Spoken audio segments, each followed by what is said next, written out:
Be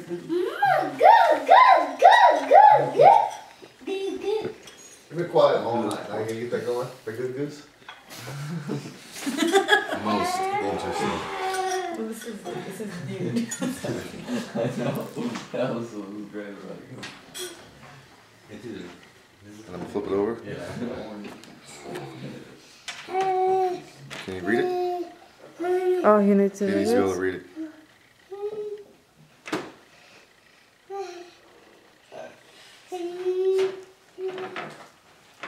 Good? Okay, now I just want to set it back to where... Other side? Yeah, that's empty. I just got 79 minutes written here. To remind me how long the speech needs to be. Okay. Okay, thank you. Now you can go.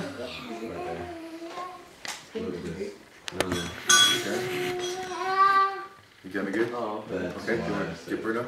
Go ahead. Okay. And cheese, if you would start. Whenever you're ready. Go. Alright, so today we're going to do a speech on getting yourself out of debt. We're going to extend from where we left off last time. What the purpose of the speech is going to be is to teach you and to get you to live today like no one else. So tomorrow you can live like no one else. Last time we discussed and busted debt myths of starting off your emergency fund and also creating the debt snowball effect. Now remember, to do the debt myths, what we discussed was debt is not a tool.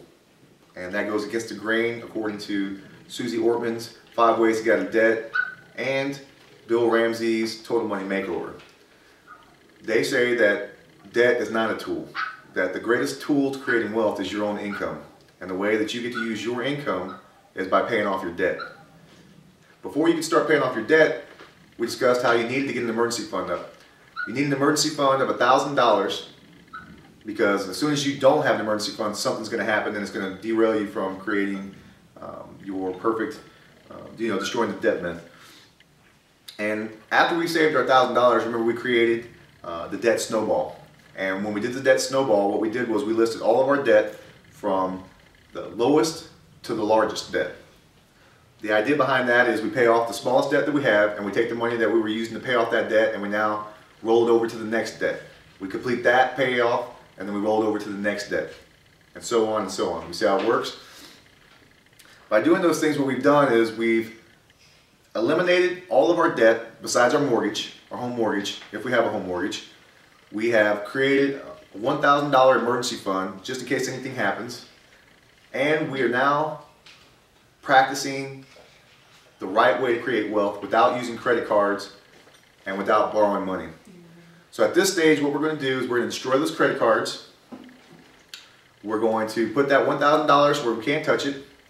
And then we are going to smile because we've now become debt-free other than our mortgage. All that money that we were using to pay for our debt, it's now working for us. Right, so for the next few steps, what we're going to do is the first thing we do before we complete 5 more steps, which is what we have, we want to finish the emergency fund. Now the emergency fund, the amount of the emergency fund can vary, but what you want is you want enough money put away that you can effectively live for 3 to 6 months in case anything happens to you without any income. $10,000 is a nice number to have. We're going to take all that money that we're spending monthly on our debt and we're going to put that, the first thing we're going to do is we're going to put $10,000 away. Once we have that $10,000 saved, we've now completed the emergency fund. You can now effectively, whether you lose your job, get into a car accident, something traumatic happens, you can now know that your family's taken care of for 3 to 6 months based off of what you put away. After we completed the emergency fund, we're going to do some retirement investment. Now we have retirement investment in front of college funding. So you might ask, why do we start saving towards retirement before we save for our kids' college fund? Well, the reason we do that is because if something happens, your college fund can't feed you. Right? The retirement fund can. Our goal is to be wealthy, to build wealth. That's the goal here. In order to build that wealth, we need to start making our money work for us instead of us working for our money and letting it go wherever it goes, having spending leaks. The number that we want to try to do for our retirement fund is we want to put away 15% of our gross income before taxes. Every paycheck, 15% automatically goes towards that nest egg. By doing this over a 20, 30-year period, even if you were just making $35,000 a year, you were putting away over $500,000 in a 25-year period. Over $500,000. If you decide to put some more away, you have more than that. According to Bankrate.com, 70% of Americans, 70%, will not retire with dignity. Those that are making $35,000 or less, they're in for some hard times. They're depending on Social Security, welfare, and they're going to be broke. They will not retire with dignity. We want to avoid that. After we've gone ahead and we've got ourselves disciplined enough that we're going to put the 15% away out of our paychecks, we're going to take that retirement fund and we're going to invest it. We'll get to that in a second. So right now what we want to do after we take that 50% and we get rolling, we're going to go ahead and start our college funding for our kids. We want our kids to be educated about money, just like we are, because one day we're going to be gone, and they are going to have our fortunes. And we don't want our fortunes destroying our children. So it's our job to make sure that they know how to make the money work for them as well. What we want to do when we're doing college funding is we want to avoid debt. We want to stay away from student loans. If you got to work, we're going to work. We're going to put money away. We're going to do whatever it takes. We do not want student loans. All right? After we've gotten our college funds going and we're financially fit, now we're going to pay off our mortgage. Once our mortgage is paid off, you now have all 100% of your income working for you. You have zero debt. You have $10,000 for an emergency fund set apart for yourself. Your retirement plan is collecting interest and working for you. You've got investments spread all over the place, and your kids' college fund is set up.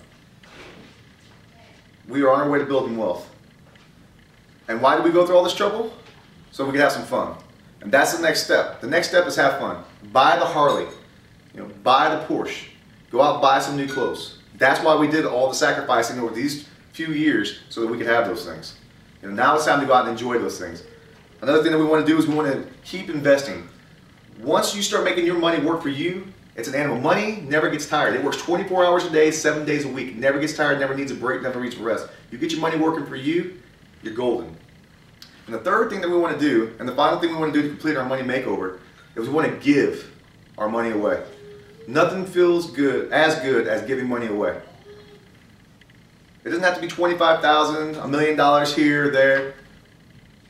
But you can go through, and when you can help someone else, the pride you'll feel, the joy you'll feel from giving your money away and knowing that it doesn't hurt you, but it helps someone else, it's almost unexplainable. Once you've achieved those three things, you are enjoying the wealthy lifestyle. You've accomplished the goal. You've had your total money makeover. You are now living like no one else. What I want you to take from this speech is I want you to go out there and know that you have the tools and the qualities that it takes to become wealthy.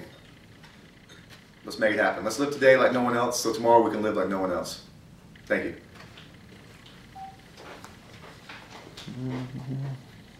I have no idea how to turn this off. How do you turn this off? 7 minutes and 55 seconds.